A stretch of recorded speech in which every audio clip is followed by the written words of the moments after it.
Espiritu. Sabi, isisilang na muli sa pamamagitan ng salita ng katotohanan.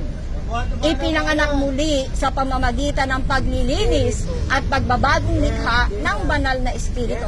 Kaya po, mayroon po tayong tinatawag na muling kapanganakan.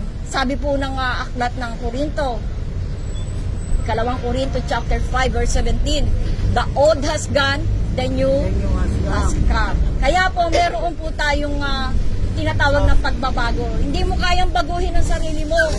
Walang pwedeng magbago sa'yo. Ang pwede lang magbago sa'yo, salita ng Diyos. Dahil ang salita ng Diyos ay buhay.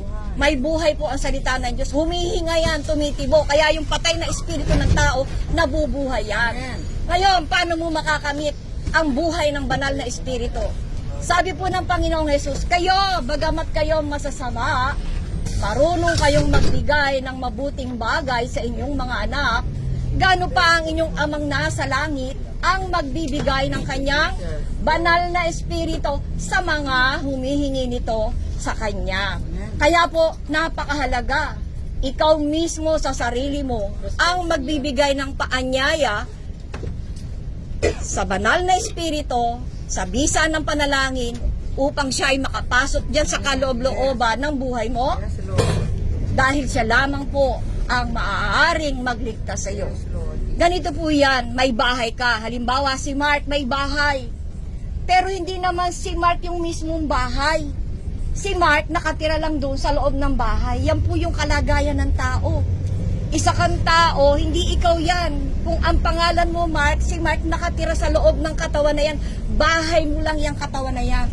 Ang totoong tao o ang totoong Mark ay yung espiritu at kaluluwa na nakatira dyan. Kaya nga sabi, lahat ng bagay na nakikita pansamantala lamang, ngunit yung hindi nakikita, yan ay pangwalang hanggan.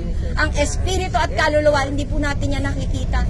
Nararamdaman natin dahil may kaluluwa tayo, may panramdam tayo, nalulungkot, sumasaya, lumuluha, no? Kaya po mahalaga, kilalanin nyo po bago malagot ang tali ng inyong mga buhay. Tandaan nyo po, eternal security ang pinag-uusapan dito. Kapag ka napunta na po ang isang tao sa kahatulan ng impyerno, habang buhay na niyang uubusin yung buhay na meron siya sa kaparusahan. Kaya po ngayon, magkakaroon po tayo ng panalangin.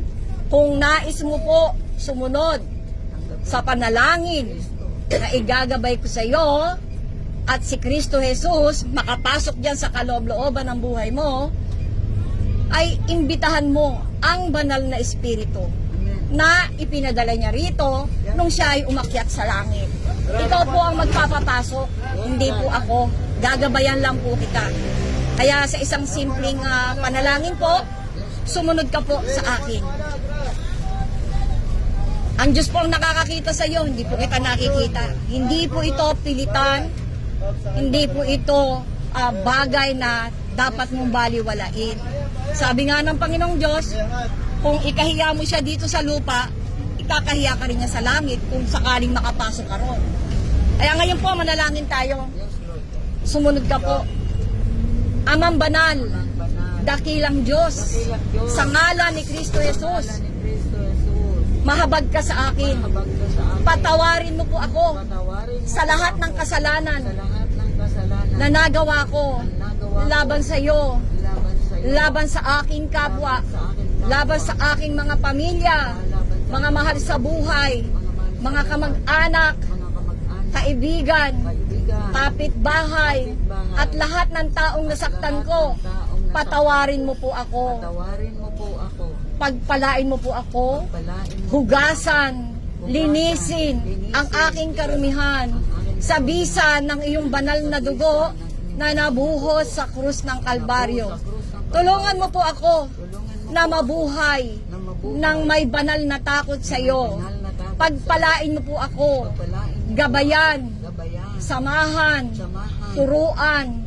Sakupin mo po ako. Pagyamanin, paunlarin.